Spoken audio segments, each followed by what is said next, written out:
There is one type of processing that can turn a MIDI idea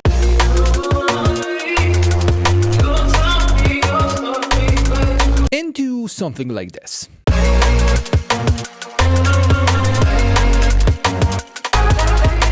Someone cooked here. But yeah, the amount of knobs, parameters and variations to adjust can quickly get confusing. That's why I decided, well, let me try to explain Granular as simple as possible for you to use it in your music. Yeah, I know you may have used it already, but it's better to know the basics. Just like with music theory. First we have grain size. If it's big enough, you end up with no changes to the sound. But once you start to decrease it, things are starting to get stuttery and you end up with smaller pieces. That's actually a good time to introduce more grains, which makes the effect that every producer gets sweaty about. For the granular effect like this one, it's better to find the right balance, maybe introduce convolution reverb, delay, or maybe pitch those grains, but more on that later in the video. Same concept applies to making granular melodies, and by total coincidence, you can make one in Granular 3. A stock Ableton Live device. Major difference is within the position knob, and treat it as chopping a sample and placing the right chops to create melody.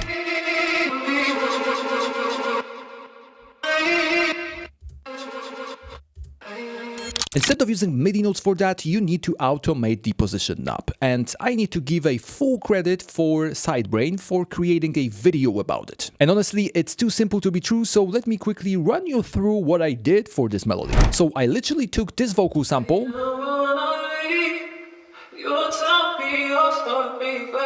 and placed it in Granular. Then I made a pattern with C note, which basically allows me to play the sample in its original pitch. And now I just started to play with position and grain size. Okay, I won't be doing it again, so let's just stick with what I've made already.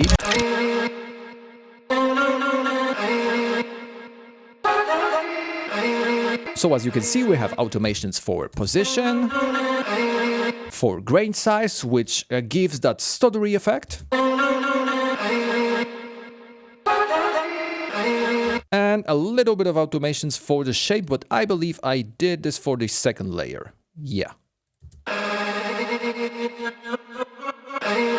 You know, that's actually a good moment to introduce a quick tip. If you have a stock plugin or third-party plugin which has a lot of parameters to adjust, like for example this one, instead of searching for parameter in this long list, all you get to do is to click Show Automated Parameters Only. It's been quite a while and I already gave you some tips that I wish I knew earlier, so if I were you, I would definitely click that like button. So that's the second part of my drop melody.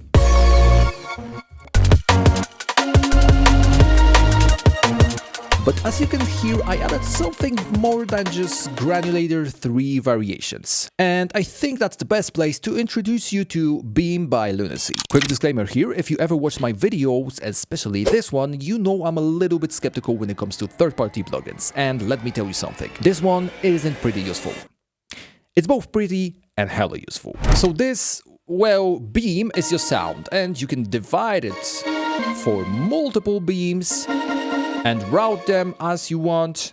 Then you can obviously change its panning, gain, but the beauty behind this plugin is that you can actually introduce those three notes. One for the space, which is a convolution reverb, second one for the grains, which is a granular engine, and a third one is a basic filter. Some might say it's very limited for like 3 effects, but let me tell you something. Those effects, especially the convolution reverb part, is made by one of the best sound designers in the game, including the one and only Mustache Man. There's always the forbidden reverb. I spoke to Lunacy and they promised to deliver more effects as the time goes by. So now, instead of doing a review or walkthrough, let me show you a preset I made for you to better understand what is happening here. So the first beam I made is actually responsible for this dark texture. So I basically took grain engine, then pitched it down, then applied a little bit of delay. Then the second note here is just a basic filter which filters the sound with bandpass, and then a convolution part. The second beam I did for this preset is actually a granular engine once again, but pitched up and reversed. Then I assign an LFO to make those grains smaller or bigger as the time goes by. And now if I re-enable the automation, you can see that I also put an LFO to make this beam pan from left to right and automated the mix knob to play whenever the sound is not playing.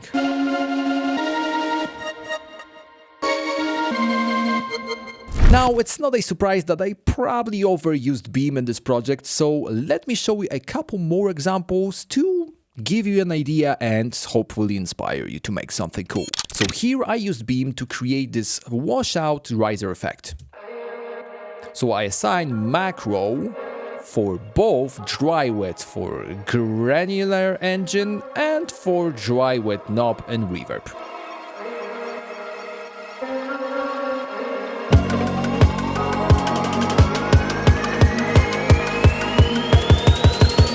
If you take a listen to this texture,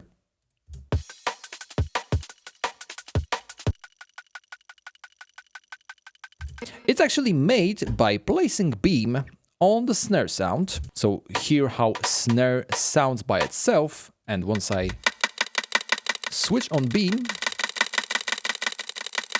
but then I decided to resample it and made it into texture.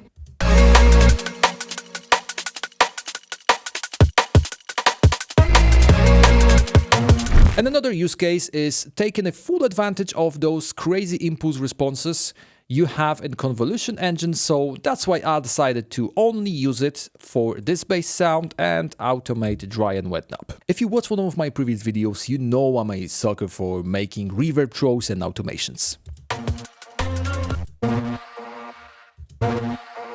Considering how many options you have in Beam, the next trick will be actually a little bit silly, but if you will take stock delay from Ableton, then change mode to fade, increase the time rate, and then make a bandpass filter like this one, then switch the sync mode to time,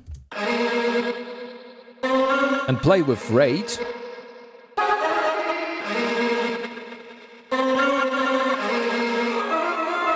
You have a TMU version of Beam. If you like the idea of chopping the sample with Granulator, you're gonna love the new way to chop samples in Live 12 by using MIDI tools.